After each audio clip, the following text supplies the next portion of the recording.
Welcome to another edition of Reptile Fight Club. I'm Justin Julander. I'm here with Chuck Poland. We are ready to rumble. What is going on, my friend? I am your Thanksgiving turkey. Oh, yeah. I'm ready for that, so, too. I guess everyone will hear this maybe After Thanksgiving. well, maybe not closer to Christmas. Yeah, not closer to Christmas, but definitely further away from Thanksgiving than we have recorded it. So I was wondering today, about that because I saw that I am your turkey. Liberia celebrates Thanksgiving, and I think there was like 17 countries that celebrate Thanksgiving. So I don't know Who did the Liberians steal their land from? Well, no, I guess Liberia was founded by freed slaves from the United States that went back to Africa and settled and set up Liberia.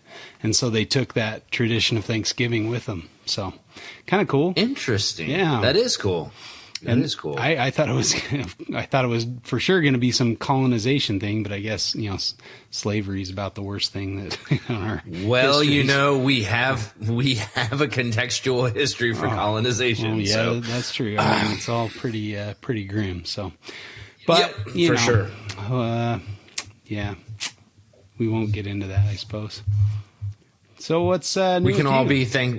we can all be thankful for things without having to delve into the history of awfulness. Very true. So Very not true. to minimize it, but yeah, exactly. I can't change it. So Yeah. what is new with me? Let's see. Just getting stuff ready. Diamonds are outside, so I've been having kind of fun playing with those govies and like watching the diamonds, and it's starting to get kind of cold at night, and they're just freaking trucking along, dude. That's so cool. it's How cool. old are they? They're 4 years old now. Four or five maybe. But they're pretty small. I don't power feed my pythons, but yeah, they're adult size. Yeah. But Yeah. they do just fine. That's good. My coastals are huge. My coastals are outside and they're huge just because they're so much older. So I was kind of concerned about that at first, but Yeah. no, man, after just kind of looking at the temp data, I've got one of the govies set up in the hot spot where it gets direct sun, and then the rest of them are all in hides. And so I can kind of just like look at what the daytime high, when they warm up, when it starts to warm up and all that stuff. And they're good, man. They're hitting, their hot spots are hitting upper 80s, 90s at some points. So Nice. they're fine. Yeah. They're totally cool. Yeah. And put a big old roof on their enclosure a couple weeks ago. So now, they're protected from the rain and stuff. So that was oh my gosh, I'm totally blanking, but oh my gosh, I feel That horrible. was a good move, or what? Oh, It was a good move, and one of our NPR friends, one of the Aussies, and I'm like blanking his name, and I like it's on the tip of my tongue, but he was like, "Yeah, they'll be fine getting cold, just don't let them get wet." And that's a good recommendation. yeah. So, it's gonna bother me, man. Hold on, I had to like. Yeah, no worries. Hey, I that's never happened to me. This is ridiculous. I can't believe you're doing this. Exactly. Yeah. Take your time, man. Dead air is what it's all Darren about. Boswell. Darren Boswell. Oh, yeah. Boswell said that. Yeah. He's kept a fair few different pythons, and he and his son, right?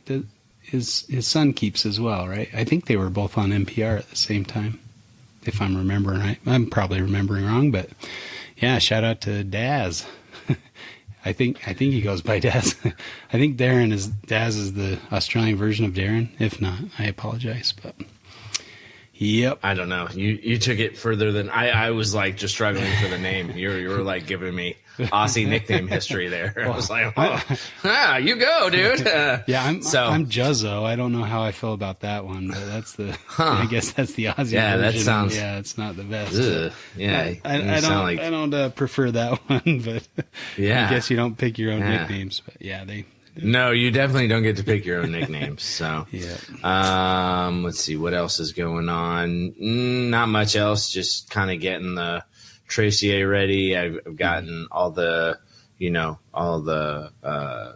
older animals into their bigger cages, and everybody's kind of settling in and doing all that. And yeah, still, geckos galore around here. So, yeah, that's about it, man. How about you? Yeah, just pairing things up, thinking about doing that. I'm having a big problem in my rodent room. The stupid rats got out. Like they chewed a hole through one of the bins, and now they're chewing water lines and all that crap. I haven't had rodents chew on a water line for a very long time, so it's really ticking me off. But it just like every time I go out there, I'm like, oh, you stupid rats. So I put out poison, I put out those bucket traps, I put out, all sorts of stuff, but they're still on the loose, and they're knocking all the insulation off the ceiling and like just wreaking havoc on the room, digging holes through. I mean, the bottom, it's like a dirt floor, so it's not the best setup for loose rodents. So I need to just dump a bunch of gravel or something in there this next year and just take care of that. Get a couple yards of gravel so they can't just easily dig in and out of there.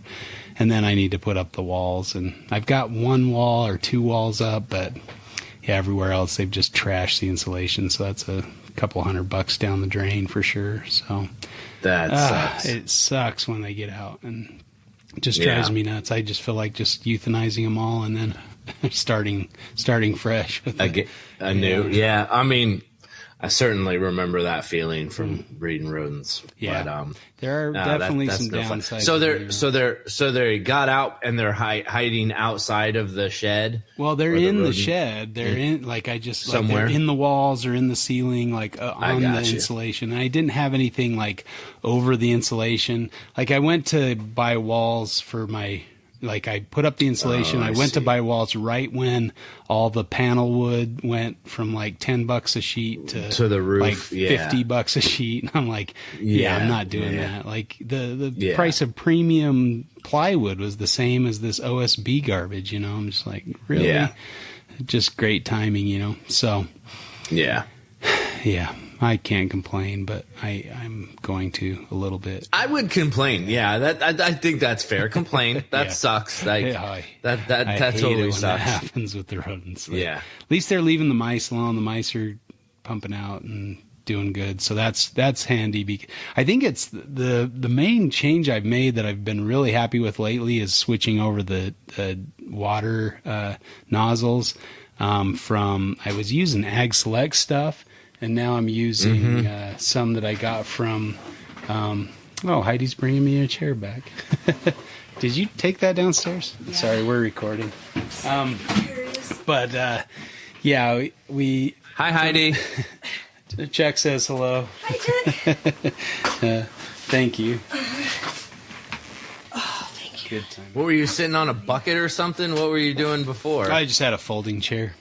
She was working from home for the last week or so with the COVID isolation. So I brought her up my rolling chair because her back was giving her issues from the diner set, up in the living room or the dining room. So, but yeah, I don't know. I get really frustrated with those rodents sometimes, but I think the benefits definitely outweigh the downsides, so I'm not going to stop anytime soon. I'm just going to dude. And you know what? If I didn't have to breed them in my garage, if I had like a detached barn or something that was away from the house, and I could put a like a fart fan or something on, or with even if I had like a, what do they call those things? Like a carbon filter to run that exhaust through, and that would be totally fine. And I would probably go back to breeding rodents because you're right, dude. It is so clutch, especially like right after you hatch out babies and you always have, the right size of live rodents, and it's like so clutch. And then if you need to freeze off your extra, you always have frozen rodents. So it's like it's so huge. I agree. And it's, I mean, I've had the neighbors found a dead rat in their yard, and they're like, "Oh, we found this giant rat. I wonder," I'm like, "Oh, that's weird." Like, I know exactly where it came from, but I'm not going to say anything because I don't want them to freak out. No, shut your mouth. Shut your mouth. I think the neighbors are very understanding, and I mean, really, these rats don't do great in the outdoors. I mean, they'd be easy prey for anything, So I need to get some kind of cat or something out there. Get some barn alley cat, out there. But one goes through our yard every once in a while. But I don't know how to let it in and out. Out of the rodent barn. I guess if it was the summer, I could leave a spot, space for it to get in and out. Mm-hmm. Not during the winter. That's a pain to heat that room. It's cold. Especially it's when cold. It's snowing. A little bit of snow, but nothing on the ground right now. It's warmed up a bit, but frost, and it's below, freezing most nights here. So cold ass morning. Yep, getting into that fun little winter time when it's dark when you go to work and dark when you get home, and cold and miserable. But I don't know. We've got a good heater. I just got the heater pumping in this room, so that's nice. I can record comfortably and enjoy the heat, but. Yeah, there's something about, indoor heating and plumbing that's just a wonderful thing. Yeah. I agree with that. And I agree with that. I mean, the little things maybe they're not so little. Maybe I'm looking at that as a spoiled American, but like a washer and dryer, having that, like spending time in Costa Rica, and we had to put all our stuff on the roof of the car. And so it was, it would get wet when it would rain hard. And so, having an Airbnb with a dryer was like, holy crap, this is awesome. Most of them didn't have that. And so it was kind of nice to have a place that had a washer and dryer, so we could kind of get our feet under us again, get things dried out and going again. Sometimes, man, that rain can be pretty miserable if you're wet. And I mean, for the most part, though, it's warm enough where it's not too uncomfortable out in the rain, just muddy and messy that way. But if it's almost like a respite from the heat. When it rains, it kind of cools you off a little bit rather than makes you too miserable. But definitely brings out the amphibians. Saw lots of frogs. I like my comforts, man. I feel like the older I get, the more I like my comforts. I can't even get out of a state that's got a moderate climate. So you know where I sit on cold weather. No, I sometimes would join you, but Heidi likes the cold, so this is a good compromise. Does she? Yeah, she does. I would probably live down in St. George or Southern California or Arizona or something. Yeah. But this is kind of a nice compromise spot for. For some reason, I could see Arizona as being your. I'd love to live in Arizona. Yeah, that would be fantastic. Yeah. Except I'd be out herping way too. Yeah, you would never. I'm sure. Yeah, I'd never get anything done. Have to retire early or something. Papa would be a herpetology Rolling Stone. Yeah, exactly. Yeah. Come on, kids. No, Dad, we don't want to go. Yeah, good times. But I'm excited for the season. Hopefully we get some good production from our different projects. Some key projects I'd really like to produce this year. Some fingers crossed projects. Yeah. Yep. Fingers and toes. So we'll see. You got, are you extra attentive this year to your, I feel like I don't know. I find when I'm extra attentive, that usually screws it up. So I probably just need to set them and kind of forget them or something. But I don't know. Sometimes I feel like the opposite. Kill stuff. Yeah. Well, I agree with that. You can overdo it. Well, for lizards, maybe. I'm so frustrated. I went out to the reptile room and I was cleaning out the Depressic cage, right? And so I open it up and I take out all the furniture and I see the baby and then I see the female and I'm like, there's no male in here. The male is loose. I have no clue when he got out, how he got out, where he might be. I scoured the reptile room. I can't find any trace I'm so frustrated. Like, where the crap did the male go? I mean, like you really went through the cage, not oh in yeah, there. yeah. No, I took everything out of the cage. There was nothing in there. So, I mean, unless he just really was climbing up the fake rocks and hid really well from me. But I've checked it a couple times now, and I don't see that guy. I don't know what happened there, but man. I'm really freaking out. Like, where did the male go? Like, they don't just disappear, you know? Yeah. And I've had, like, the Hosmerai got out, and they were both out and cruising around the reptile room. I realized, wait, I haven't seen the female out in here for a while. Like, where is she? And then I realized she was out, and I searched and found her in the reptile room. So, I don't know. I need to put out some, like, food or something and put a little bucket trap or something for this lizard. Sometimes I wonder how I survive as a reptile breeder, but it's pretty nuts. I feel the same way. How did he That's get all out? right. I got a Mexican black king snake that's loose in my house somewhere. Fun. I don't know. Dude. Yeah. Like they're fucking, those things are escape artists. Oh, Like yeah. I've never seen, Reptiles in general and- do really good at getting out of their enclosures and stuff. So.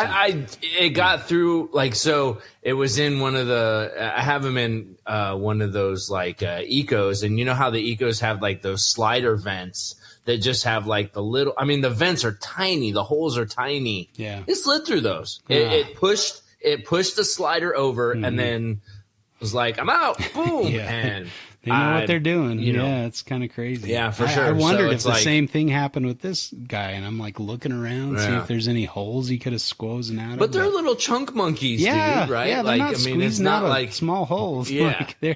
yeah, the baby's still in there, so it must have been like Yeah, I left the right. door open That's to what- grab some feed, and he slipped out, and I didn't notice it. I Yeah. don't know, like. And then I seem to recall when I go in the room, I'd hear a skittering noise. I just thought it was the animals in their enclosures taking cover or something. They tend to kind of duck and cover whenever I come in the room, so I just thought it was them. But maybe it was the loose male scurrying somewhere to hide out from me. I'm like, oh man. yeah, well, and now it's getting colder, so it's like even more so now imperative you're like- that I find him, or he's just gonna hang out and relax wherever he's landed, So it's frustrating. I need like a walkway behind all the enclosures and stuff like that. That'd be really helpful. Dude, I feel the same. Yeah, so like all my gecko cages, I'll get like a baby or something that'll get out and it'll get back behind there, and I got to chase it out from behind the cages, Yeah. and it's a pain in the ass because I have my my rain, was it like a rain king? What do they call it? Mist king. I got my Mist king all set up, so everything's like, tied together, and it's like it's like kind of a thing to move to take it all apart and get back there. So and a lot of the bigger ecos are heavy as crap when you get all of the soil and the the drainage layer and all that stuff, and everything's in there. So it's like moving that. I totally feel your pain of like, it would be nice to be able to like have a walkway behind all of my cages. That would be super huge. But we're not dealing with that kind of space. I really hope I can find this guy before it gets too cold and too me too. Everything slows down too much, but that would be a super big bummer. Yeah. I mean, it's that time of year when we're pairing stuff up and slowing things down and turning off heat and things like that. Give them a cool down and a rest. And I don't know, it's probably it's get a little bit of a rest from the constant cleaning. And I mean, you still got to clean a bit, but making sure all the waters are topped off and stuff. But I started going through my list for the inland, so that's been good to start. Have you gotten a response? Oh yeah. I mean, the first couple people on the list were still interested, and Nice. I've sold a few of them so far, and going through the list. So if you're on the list, watch for a text or an email from me, and we'll get those out soon. I guess if you're hearing this, you've probably already seen it by now if you're on the list. Hopefully I got through it. I've been just, trying to catch up after the trip, and that's always, you always need like a week or two before you can get back to normal from a big trip, especially an international one. But slowly getting there. I think I'm about there. I've been keeping up with the books, though, so that's been good. But I had a few people like, hey, did my book ever get sent out? And I'm like, oh, yeah, I forgot to tell you. I sent it out the day you ordered it. I get them out pretty quick, but I just forget to tell them that it's on the way. So hopefully that's, better than the alternative, I guess. But yeah, sent out like 40 books to Cindy Jackson out in Australia, so she was nice. Yeah, I think I saw a post of all those books, that's good to get all those books out there. Yeah, it was an impressive display, all sitting out there. It's a pain to get that many because I've got to ship them 4 at a time, and so I had to send out 10 boxes. She split it into 2 different orders, but like I guess she had the 20 sold within minutes, of putting them up for sale. So that was pretty cool. I've been pointing people her way in Australia, but I think she had sold half the next 20 by the time I got them sent out to her. So yeah, she's have you gotten feedback? Have you gotten feedback from the Aussies about the book at all? Or? Not yet. A little bit. Like it took a little while for them to get the books because it takes a little longer to ship out there. But we're slowly getting some comments in. So I appreciate any feedback or constructive criticism or whatever. So, but I'm sure. I'm sure there's going to be people who disagree and feel like there's a different way to slice the pie, so to speak. I think, and that's fine. That's their prerogative. If they want to do that, that's just fine. I was having a conversation with Steve Crawford, who does the Aussie Wildlife podcast. Really cool guy. But he was saying he'd heard a bunch of people, in Australia being like, oh man, I don't know about this. These Americans, they're nuts or whatever. And he's like, well, maybe we should give them a chance, like at least read and see why they made those changes. I'm like, good on you, Steve. That's a good attitude to take. Don't just jump to conclusions. At least look at why we divided things like we did.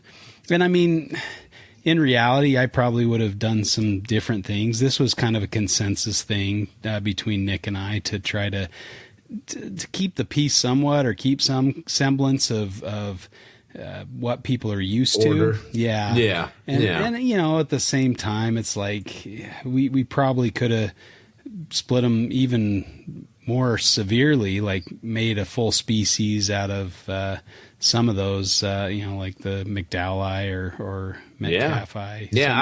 I definitely think you probably could have gone further, and it will be interesting to see how the carpet paper that's probably coming how that will shake out. And I'm really interested to see like what your findings are versus what how they're telling the story, and what all of that looks like.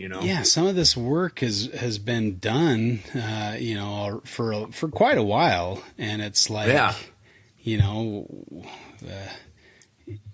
you're not telling a story that you guys made up. You know what I mean? Exactly. You're just going. You're just looking at best what other people have done and said, "This is what we're seeing." Yeah, this is our interpretation of the data. So, take it or leave it. But I mean, if you're gonna leave it, let us know why. I'm curious. And I don't think you went too far.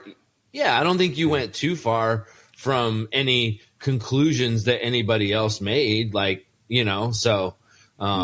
I mean, if there was a criticism, maybe you didn't go far enough, would probably be, and to be honest, this whole thing about people who are freaking out about, well, what do I call my northern coastal now and this and that? It's like, well, call it a northern coastal. Call it a coastal. I Yeah. mean, I since when has, taxonomy steered us from Yeah, using it. We still call them chondros for crying out exactly. loud. Yeah, And, exactly. I mean, there could be a herpetoculture has never shied away from, no, this is how I learned it, and this is how I will stick with This it. is how And I I die don't with it, care yeah. what anybody says, like I still stick with Soramalis obesus. I think we should go back to obesus. Soramalis obesus. For the Chuckawalla. Obesus just fits with Chuckawalla. I don't know about this adder crap, but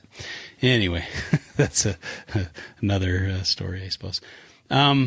Well, I guess that kind of leads us loosely into our topic here. So maybe we should get on with the fight. But I was reading Rick Shine's book, and he was, talking about the uniqueness of Australian reptiles and how they didn't really fit in the box of the research that had been done on a lot of different wildlife, through your reptiles throughout the world, and how the observations that were made in countries like the United States or various European countries or whatever, for their reptiles didn't really mesh with what he was observing in the Australian wildlife.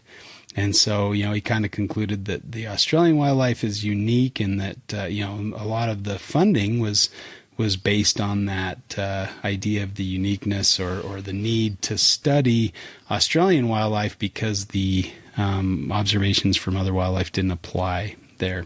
So specifically in regards to reptiles. So I thought, I don't know if I agree fully with that. And so that could be an interesting topic that we could discuss.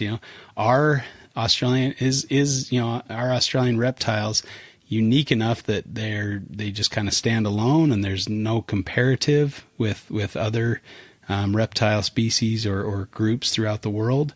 Or are there Is a lot Australia the get off my continent of reptiles? Yeah, old man get off my continent of reptiles. Yeah. Or are there ties with other reptiles throughout the world? So and this is an interesting, and I guess some of this is how you slice it and where but we'll get into that. Yeah. We have an obligatory coin toss coming up here. That's for sure. One that you will surely lose. But your now your fan favorite has not been doing well. So here we go. Hopefully we can. Yep. That's tails.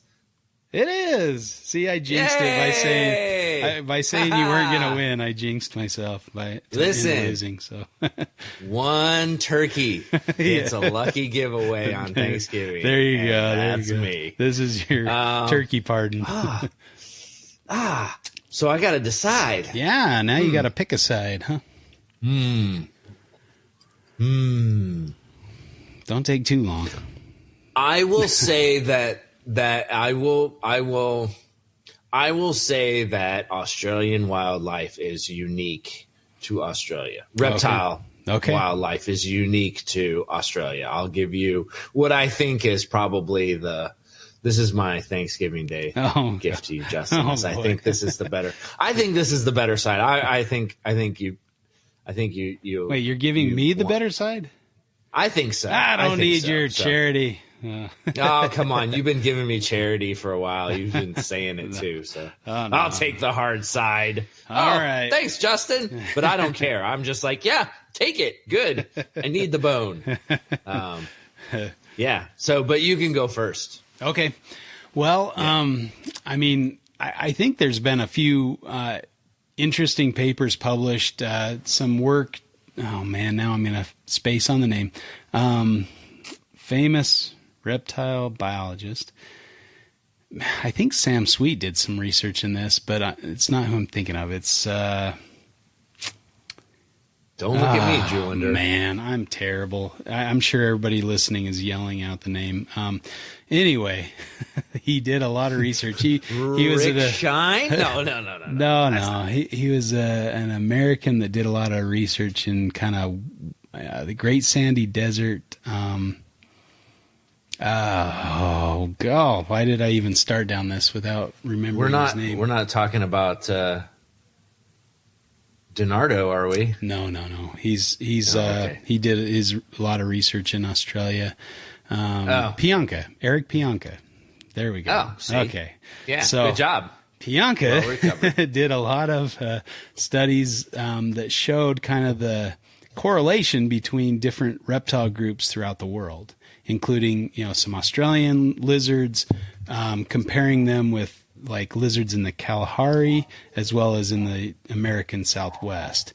And so, I mean, it's pretty comparable. These, I guess you got to compare apples with apples, right? So I think in some ways, Shine was definitely correct. Like the research at the time when he started his was probably mostly done in temperate areas or more, less boom and bust areas, like in the eastern United States or in Europe or things like that, where conditions, vary a little bit, but they're not so dramatic as in Australia or the American Southwest or, parts of Africa where, desert conditions, where you have times when things just go down, where animals die and there's no, like right now there's, no rain down in Southern Africa, in parts of Southern Africa. So you've got famous, these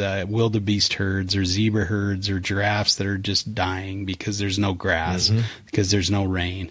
And that happens, right, in desert areas. You have years where you just don't get any rain. We're in, we're kind of at the end of a 5-7 year drought down in Utah and Arizona and things. And so now it's starting to kind of turn around, and we're hopefully going to have some much better herping years ahead of us and see a lot more reptiles out. But it can be pretty slow in the desert when it's hot and dry and there's no rain for, no significant rain for a few years.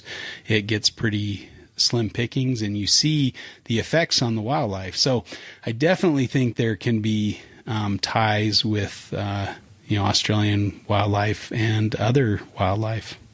That's how I started out. Yeah. And I mean, I think, I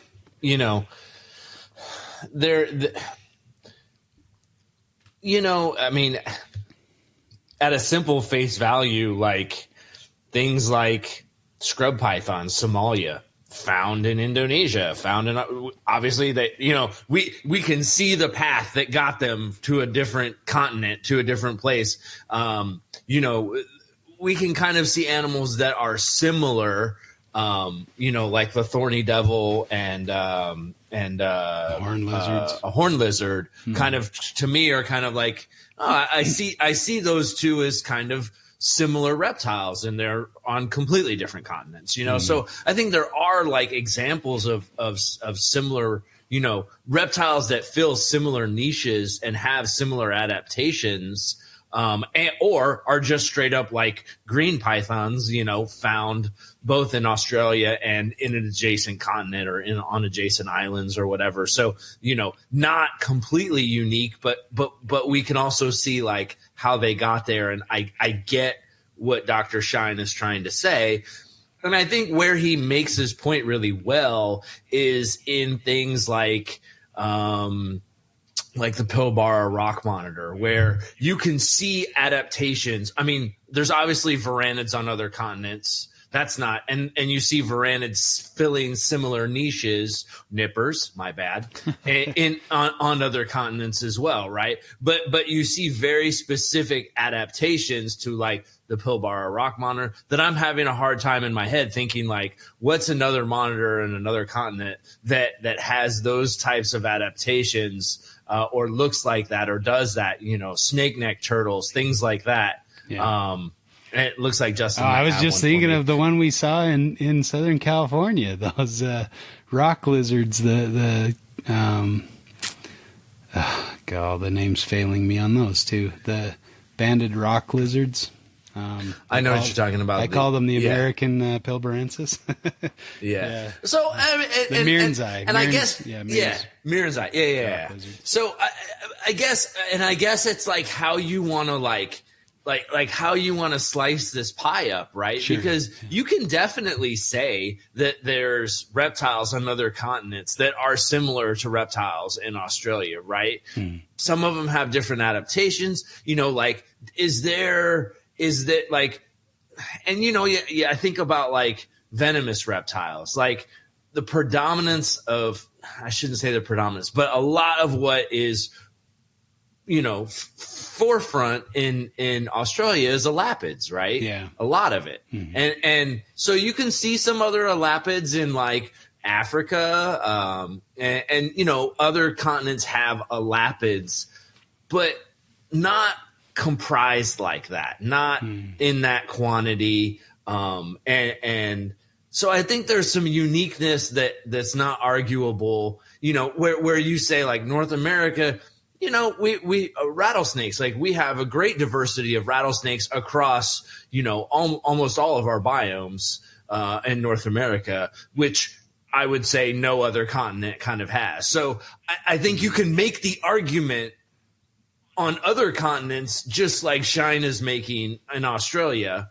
But I also think that translates to say that there are certain aspects of reptiles on Australia that are unique to Australia because Australia is, so how do I say this? You have other biomes that are similar, deserts, grasslands, like in generalities, right? And those reptiles that will fill those nippers in those different biomes, they're similar. They're maybe not the same. So some of the speciation pressures might be a little different. They might adapt a little bit different. They might have different things going on, but by the way, they do adapt a lot of the same type of adaptations to deal with those environments very similarly. You may see a different species filling that nipper, but when you look at that nipper that they're filling, you can kind of analogously look across to Australia and say, oh, small skinks, are pretty much like they look a little bit different, or they may do a little bit of different things, but they occupy kind of the same nipper and do kind of the same thing on other continents, right? But you can also say, like, is there I'm trying to think of I can't think of a carpet python other than like, popwins that are, on other continents, right? That's kind of a good, unique, mid-sized python that fills a very general nipper, right? And I think you can find a mid-sized python that fills that nipper on other continents, but it's not, it might be a boa, and it might not be, a carpet. It definitely isn't a carpet python or a medium-sized python, or maybe it's divided differently or whatever. You see what I'm saying? Yeah. And I have no idea what I'm arguing anymore. No, I think that's a good point that, there are some unique aspects to Australian reptiles. I mean, one big one that comes to mind, I think maybe Dr. Shine mentioned this in his book, is the fact that there's no large mammalian predators, and so a lot of those nippers are filled by reptiles. Australia is the land of reptiles, and so when a predator is introduced, like feral cats or pigs or things, they just don't know how to respond to that, and they're not adapted to coexist with these cats and things, and so that decimates wildlife populations, or toads being introduced. They don't know how to avoid toads and poisonous amphibians, and so we see a huge decline in them until they learn that and adapt and evolve to avoid toads, and so I think from that aspect, there are some unique aspects of Australian reptiles that aren't found elsewhere. But I think there is some definitely some credence to what he's saying there. And I think, on the opposite side, convergent evolution, like the thorny devil, horned lizard example you gave is, one of the best indicators that there are some analogous reptile structuring in other countries. And just because a parenti's a top predator in Australia and a bobcat's a top predator in North America, that's not necessarily that different. Maybe there's different ways of avoiding those predators or dealing with those predators, but for the most part, a horned lizard sticking his spikes out or avoiding predators that way is the same as a moloch. But we see apex varanids on other continents. That's not necessarily. I don't know though. I mean, anywhere else that you have large varanids, you also have larger mammalian, predators. You've got lions and hyenas and wild dogs and stuff in Africa. So even though there's Nile monitors that get a pretty good size, they're not gonna they're not the apex predator. There's bigger and scarier animals out there that may or may not prey on the things the Nile monitor's after, but sure, they kind of fill that nipper a little differently. And I guess that's fair. I guess I don't think of a lot of especially big cats. I think their prey is more mammalian based, but I think they would absolutely take the opportunity to eat a varanid lizard if it presented itself. Sure. I guess maybe I think in very traditional ways of and so your point is taken. Your point is well taken. It is kind of interesting. And to Shine's point, there aren't a lot of large apex predators, mammalian apex predators in Australia. And admittedly, I guess, I'm trying to struggle to think of.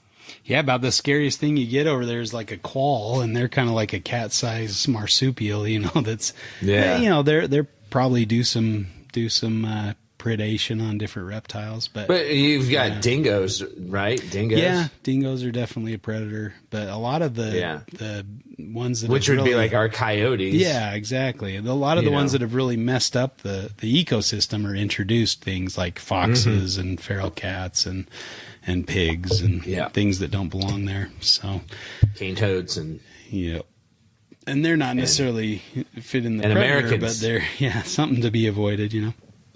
Yeah, and cars are the worst predators, I think. Reptiles. For sure. They do more damage than probably anything, but I mean, I look at and spending a lot of time in the desert, and then some time over in the Australian deserts. I consider myself a desert rat and kind of can I definitely see a lot of similarities in activity patterns and where you're going to find the reptiles and where they're going to be active and things like that. I think if you have a dry year over here, you're going to have a similar difficulty finding them as you would in a dry year over there. And maybe the harshness or that unique harshness, maybe that's why there are a predominance of reptiles over there. But I don't think it's that unique where you can't make any ties, as far as and I don't think that's necessarily what he was saying, but that's But I live in San Diego County, and San Diego County just is one of the top 5 ecological hotspots in the world. They have more specialized plants and therefore have so many specialized bugs and birds and so it's very it's a very fragile landscape, but it's highly specialized, right? And that specialization has led to very unique diversities, and the types of insects and plants that we have kind of make that up, right? And so reptiles as well. They specialize because of what their food sources are and what things like the bugs and the plants and and their. So I get, and I feel like Australia is a lot that way, where, the adaptations in North America are not the same as the adaptations that have driven, even though the landscapes may look different. Yeah. Or the same. Or a lot of the. Or the same, right? Yeah. So, there is, what am I trying to say? Even though you can go to a landscape and say, this is a desert, and I recognize these things as, these reptile behaviors are the same in this desert as they are in that desert. Yeah, because the environmental conditions drive those behaviors, because it doesn't work for them any other way, right? Mm-hmm. That makes sense. But like, maybe Shine's talking about like their dietary thing, or maybe he's talking about, how they, what land resources they use and don't use, and things like that. So, sure. Again, I don't really know exactly when he said this, from a research point of view, what examples of evidence, because I haven't finished the book yet. And so, I need to read it. So maybe I'm just talking shit and I should shut up and not talk about it. But, I think it's, I have a hard time believing that, even though I'm on the side of reptiles in Australia are different from any other continent, I have a hard time buying that there is a certain uniqueness to any,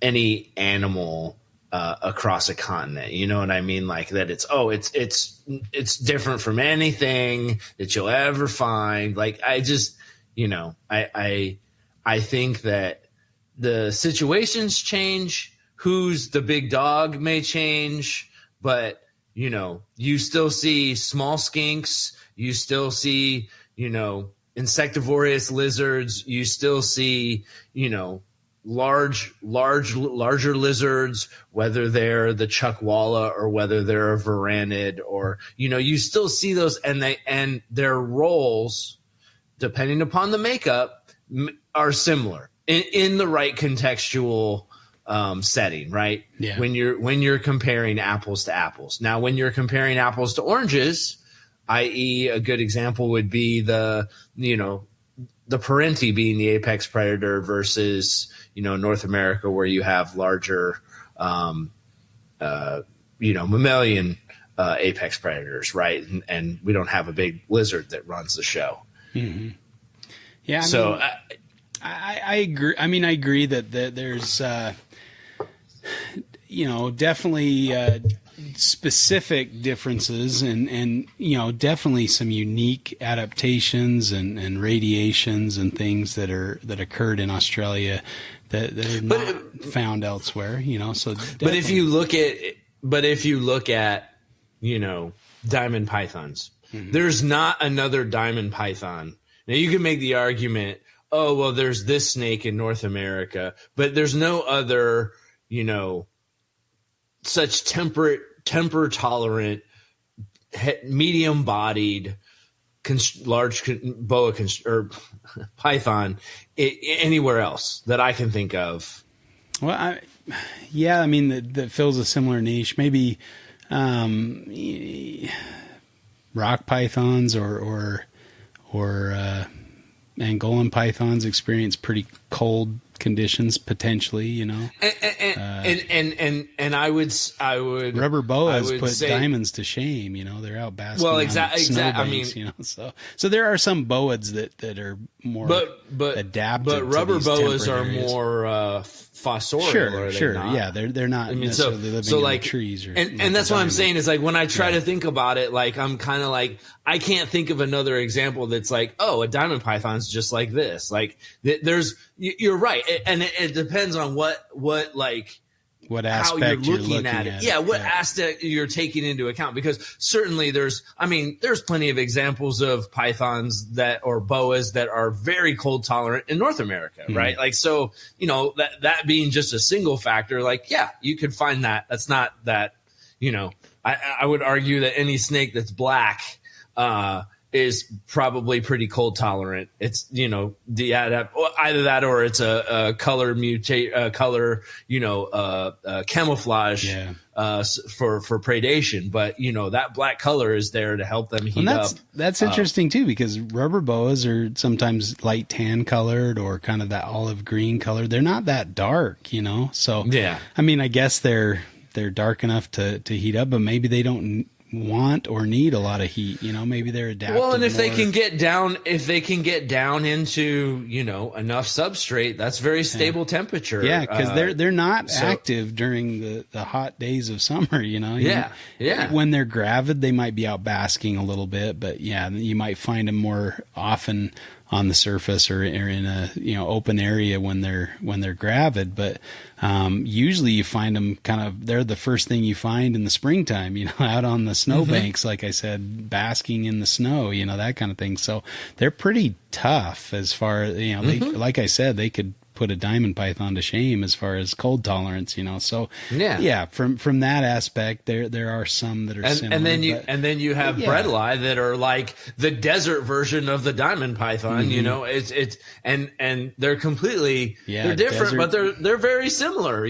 They're very similar. Yeah. So so I get his I get the unique argument that he's making, and in some aspects of it, I totally agree. But I would be remiss if I wasn't honest and say, like, in other, it depends on what level you're looking at it. Yeah, there's definitely parallels. And I think, that's kind of the study of ecology is looking at the similarities between different habitats on, different continents or similar habitats on different continents and diversely, radiated or adapted or evolved species that fill similar nippers in those areas, and thank you. You can you can make those comparisons pretty well, and I think a lot of Pianka's work kind of revolved around that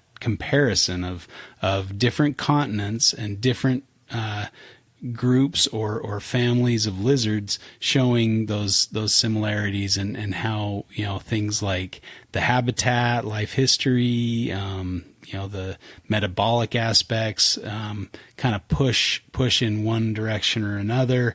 And there are some very unique areas where you can find reptiles that are it's a little maybe harder to make analogies or to find, convergently evolved animals. I look at the geckos of New Zealand and they're just bizarre. There's not many that I can think of that are like that, but there probably are. I just don't know enough to make those, comparisons, but they seem very unique. And, but I look at the geckos of Australia and Africa and I see some similarities with geckos in America or, Asia or in the deserts or whatever And like I said, I just feel like it's how you draw the line. Exactly. If you More draw broadly, the line, and it's hard to draw those lines and make make claims, but if you get very, very specific, which makes sense because they are specialized. I mean, Australia is a very specialized habitat. Looking from east to west, north to south. I mean, highly different. It's a little like North America in the fact that the East Coast and the West Coast are not the same thing. Yeah. And then from Southern California to Washington State, vastly different, right? Very different. So it's not like maybe some of Europe where it's not so huge and maybe not so different. And I think overall, like Australia is definitely a harder place to make a living than North America or the United States. Yeah. There's such a pressure, and I think that's why reptiles have kind of taken the throne in Australia, and why there's so many different kinds of, reptiles in Australia, and why it's such a great place because of that, is because of the landscape is so, difficult to adapt to. Well, and they're absent those mammalian, that and that's a the lot reason, of that mammalian pressure, so hard, right? Yeah. It's exactly. So it's kind of like the continent where modern day dinosaurs got to thrive, right? Yeah. Like, you didn't see, and there's not even a lot of food monkeys there, comparatively speaking. Yeah, that's true. Yeah. And I mean, even their kind of more easier, places to live, like the East Coast of Australia. Yeah. I mean, that's where Shine was studying. Some of his studies got messed up because of massive die-offs, because the conditions were crap. It was like really hard to make a living. So all the animals just kind of died off, and they or hid out or limped along until they could make a living again, so to say. But, and that was in the good places where it's easier to make a living, where there's human habitation.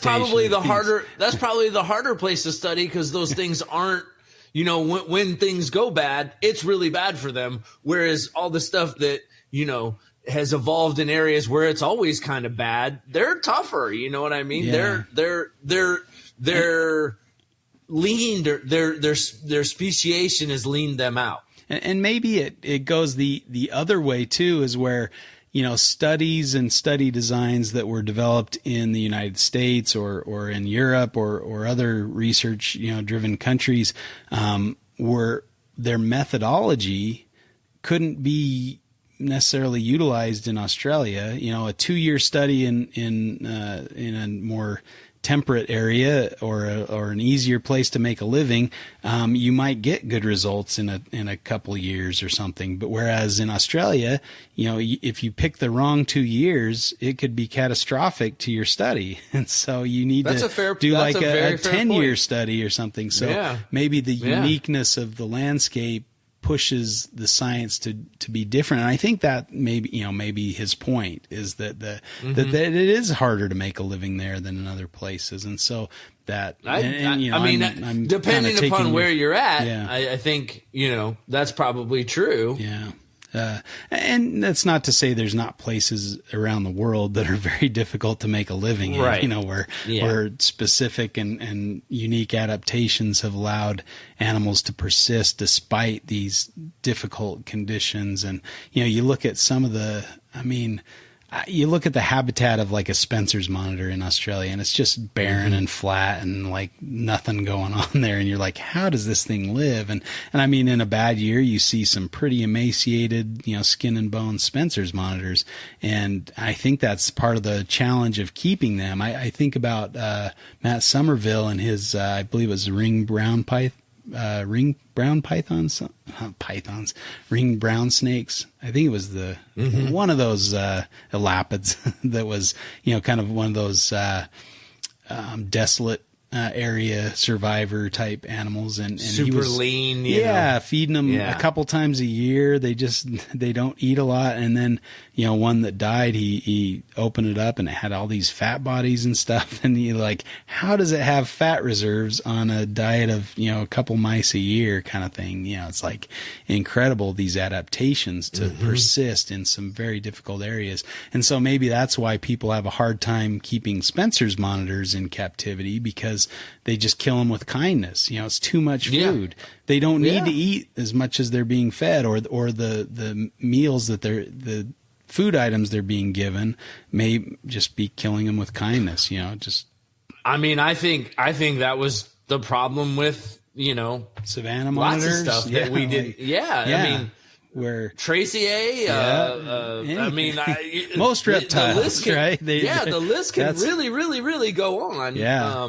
And once you're kind of like diamond pythons, like, professional herpetologists were like, oh, they only live 3 or 4 years and then they die. Like, what?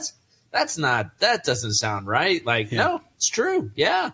No, it's not, Yeah. And it's just, well, when you try to fit a square peg into, a square peg into a round hole, or, vice versa, whatever that saying is. You try to fit something to a general scheme and it just doesn't work out, like a diamond python or a Spencer's monitor. Like, I mean, you can't feed other monitors too much, like a Panoptes or a Parenti or something, or maybe even a Parenti doesn't fit that, but something like an Argus monitor, like they will just eat you out of house and home, and they will come back for more, and they're fine. That's what they do in the wild, because there's plenty of food or whatnot. They're the trash can of the Yeah. Whereas other species, maybe like a Spencer's monitor, is boom and bust, where it feeds a lot for maybe 2 months, and then the rest of the year it doesn't eat at all. It just kind of estivates or hangs out until conditions are better. So, I think reptiles in general are good at not eating. That's why they persist when mammals die out, because they have to eat. Their well, and little I think furnace needs to be that's fed. Yeah, and I think that's the hard part most people have with reptiles is their metabolic efficiency is not something that we readily identify with. Like, the idea of going 8 months without a meal and being just fucking fine is kind of like, what? Yeah. That's crazy. Yeah. Anybody who's done reptiles long enough is like, no, that's not crazy at all. Like, I've seen that happen before.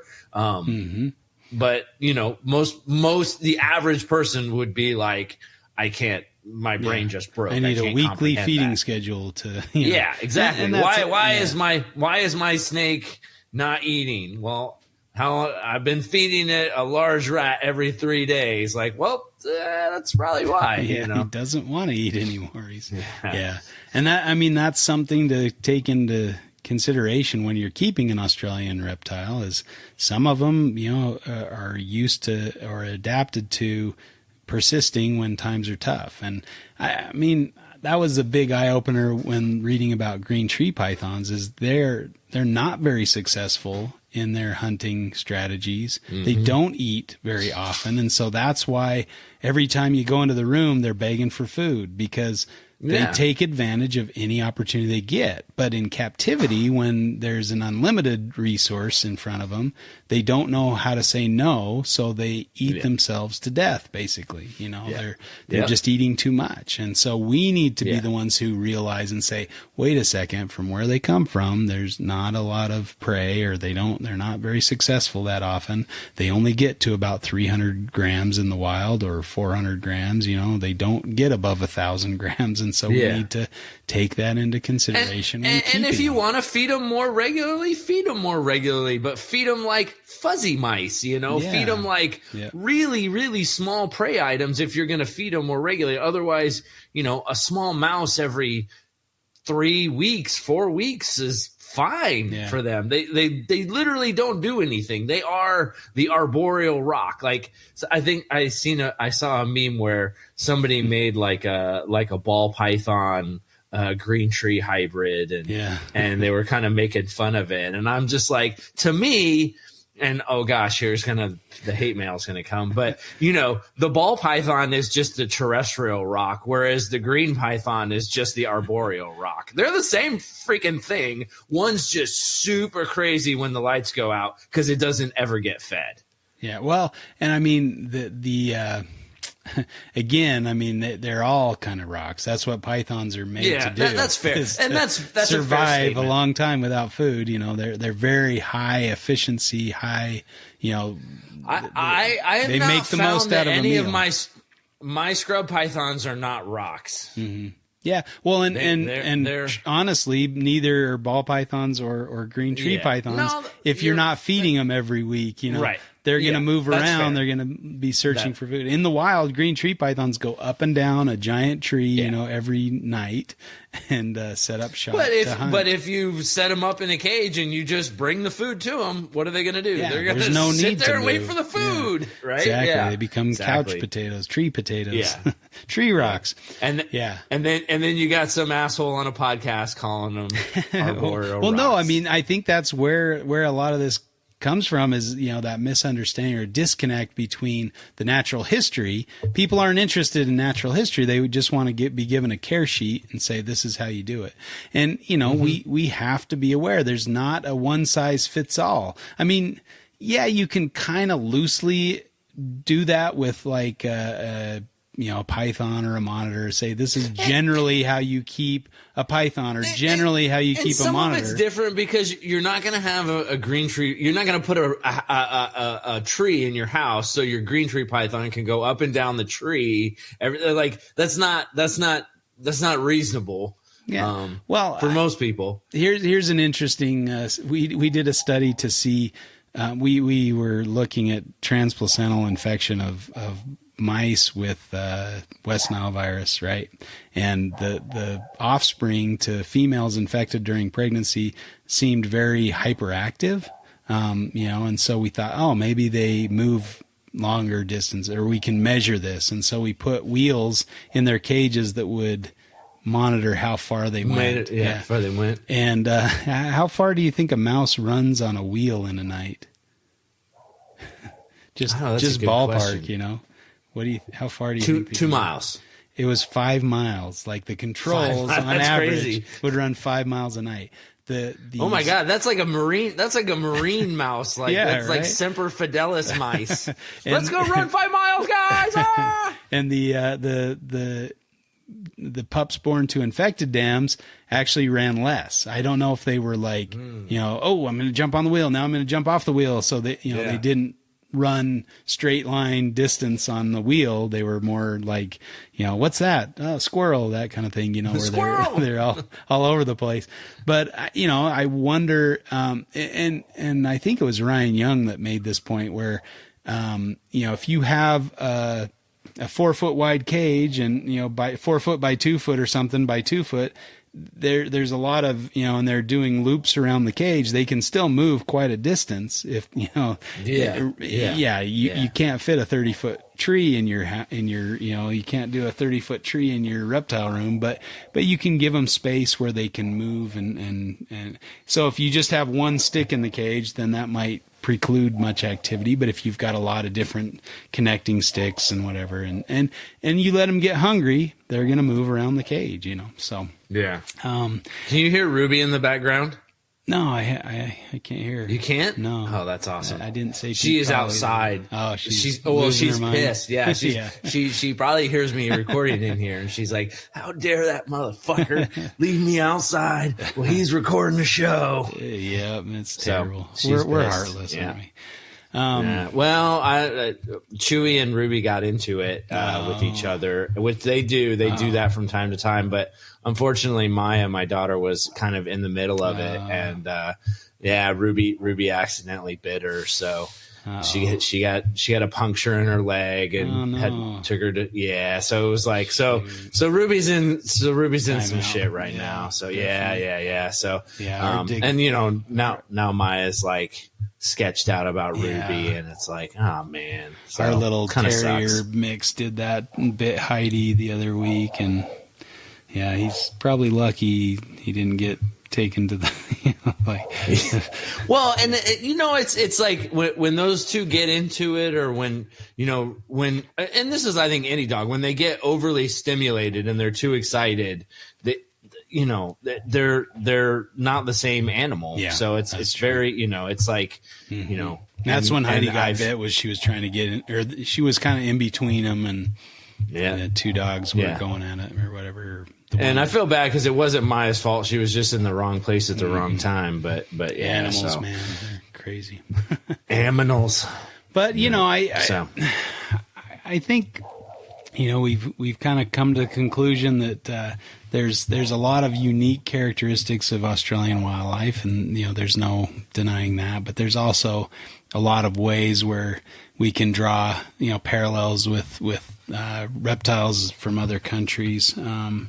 And the green tree python, emerald tree boa comparison, that's always that's a good one. I can't believe we didn't bring that one up. That was in front of my face. Moloch, horned lizard, and all those different. So there are definitely some similarities. Or I was even thinking is it the Mealy, one of the little geckos in Australia? Yeah. There, and the Coleonyx kind of remind me of the same. Very and similar. leopard geckos. I mean, they all Yeah. kind of have similar deserty or living undercover kind of lifestyles. Yeah. Yep. Well, I don't know. Did we do it some justice? We're good. I think that's for the listener to decide. Yeah, if you want to bring up a different point or argue a different aspect of this, that'd be fun. Yeah, I think maybe Rick Shine wants to that'd reply be great back to on have Rick on the show. What a bunch of bollocks we just threw out there. And I would love to hear a rebuttal from Rick Shine. That'd be the best. Yeah, I would feel fully validated even if he made me look like a complete schlemiel. Something tells me he doesn't listen to our podcast, but I'm pretty sure not. Yeah, I'm pretty sure not. I love that book. But a great guy. Oh yeah, I highly recommend his book to anybody out there. So many snakes, so little time. Really great reading. It just kept me interested the whole time, and I really enjoyed it. A lot of fun anecdotes, of him getting into some pretty hairy situations and stuff. So I really like the book. Hopefully Eric and the crew will do a book review on that one. I think there was talk of that. I want to be invited to that. Hint. Eric's read it, right? He's through the book, right? I think so. Yeah. I don't know if because wasn't he reading? He was reading it a while back. Oh, no, because he was reading it a while back, and then it was Iper's a Lapid book that he was going to wait on for in lieu of the carpet book. Yeah. So I'm interested to read that one too. I don't know a lot about the Elapids. It'd be cool to learn more about those. Yeah. I inquired cool, about that, and he kind of recommended waiting until there was a distributor in the U.S. that had the copies of the book. So hopefully Bob or somebody over here will get some, or it'll be available on Amazon or something. Work that out, Scott. Let's go, man. I want to read this thing. Yeah.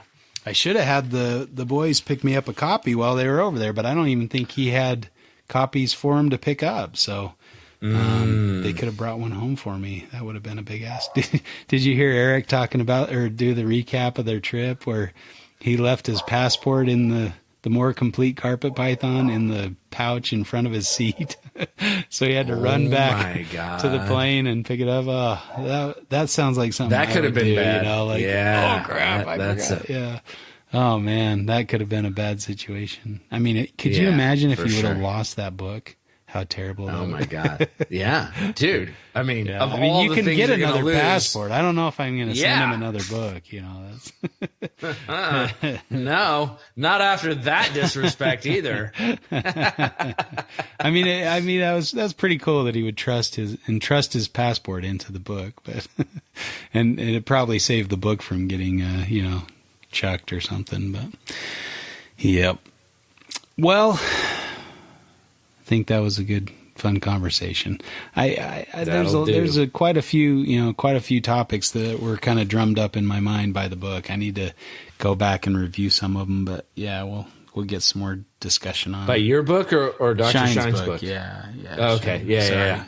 It didn't make a very clear transition there, but that's good. Well, hopefully you all had a nice Thanksgiving. If you celebrate Thanksgiving, if not, hopefully you ate a nice meal and have some good food in your belly. But we appreciate you listening, our listener out there.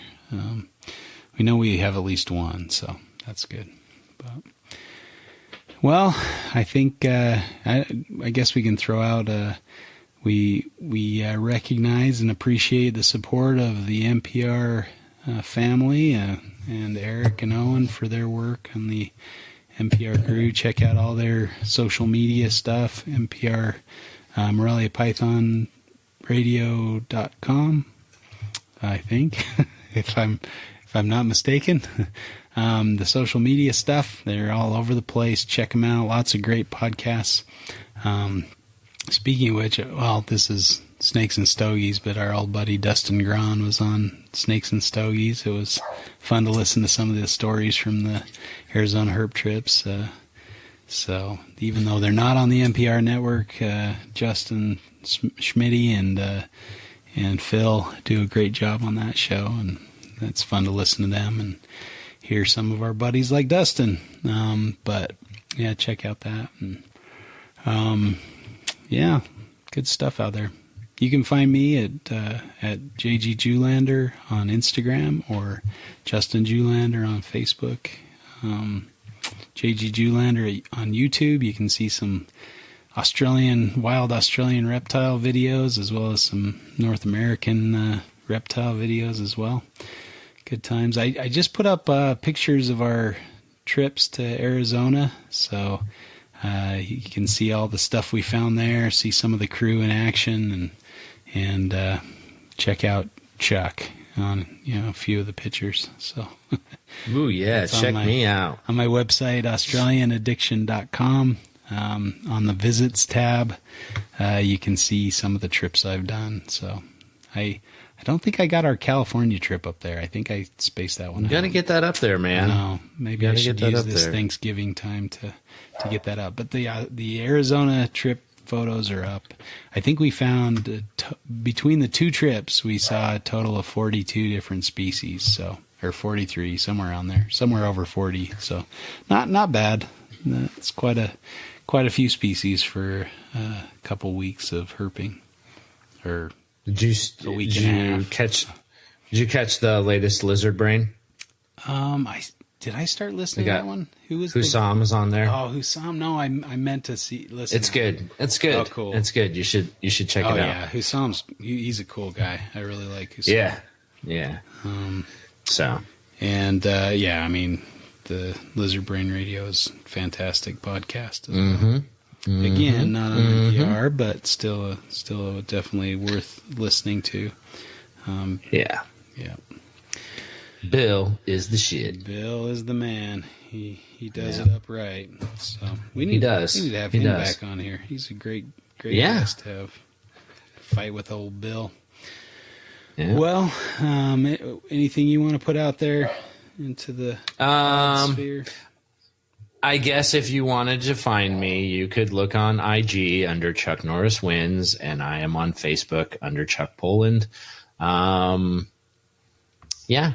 cool. That's it. Yeah, I'm trying to get all my my pictures up from Costa Rica on Instagram. So if you're curious to see some of the stuff we saw in Costa Rica with my family, you can look at my Instagram or Facebook for those photos. I think those go to my Justin Julander on Facebook account, but JG Julander at Instagram, you can see all those fun photos. We saw quite a bit of wildlife over there. What a place. But slowly getting through them. I'm trying to do 1 or 2 photos a day, get all the wildlife up. Guess it gives me something to post during the cold winter months in Utah. So, yeah. But I'm looking forward to the next trip. Can't come too soon, but I think I'm going to be waiting a few months to do any herping. So, well, get ready for spring. Yeah, spring in California. Yeah, I'm excited for your trip, man. See how you do it up here. We'll see. All right, we'll find a rosy boa. I got to start getting on find that rosy boa. Yep. Yeah, we will. Yeah. All right. We're going to go with the man. Yeah. All right. Thanks for listening to Reptile Fight Club. We'll catch you again next week for another battle. We hope you had a great Thanksgiving. And remember, Mac and Santa is watching you for Christmas.